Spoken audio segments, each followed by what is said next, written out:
Thank you, Madam Speaker. Sorry.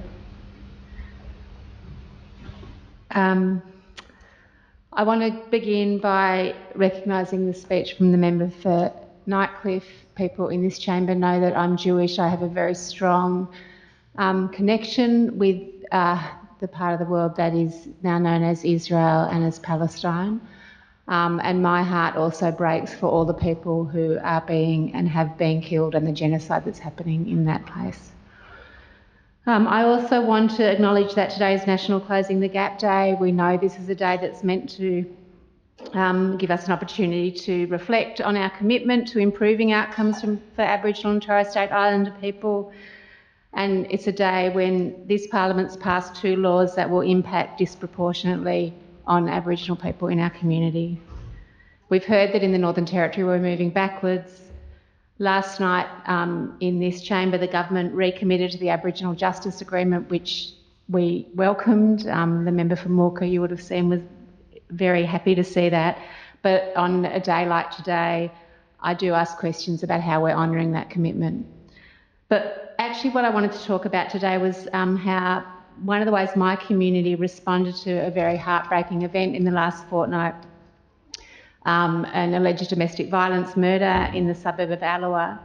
I've talked about this briefly in the chamber before, but this tragedy occurred in a house surrounded by other houses full of people who've been raising concerns about the safety of its residents for years, concerns that they voiced to police, housing services and support agencies. And many of these people contacted me and they had pages of records detailing their attempts to get help, and they told me over and over again that there were countless missed opportunities to intervene and prevent this tragedy and no one acted. People were very clear with me that they're not blaming frontline workers, they're not blaming police, they're not blaming housing workers. They know how hard it is and how much pressure they're under, but they said to me, what are you doing about this? What is the government doing about it? People also shared with me that they don't feel safe or connected in their community. So I asked them what they needed. Imogen, a young woman who grew up in Darwin, Mike, who moved here 6 months ago, Dev, who's been here for 10 years, and Marcus, a Larrakia man whose family's lived here for generations, they all said the same thing. They wanted to be connected with other people in their community. So together we organised a community picnic, which was a beautiful event filled with kids, dogs, cake and connection. People met neighbours they'd lived near for years but had never met before. One resident shared his project, which is an Allawa tool library, where the community can share tools. Did you know the average chainsaw is only used for about 2 hours altogether by the person who bought it? Another resident bought a smash cake, and if you know what that is, you know what it is. The kids took it very literally though.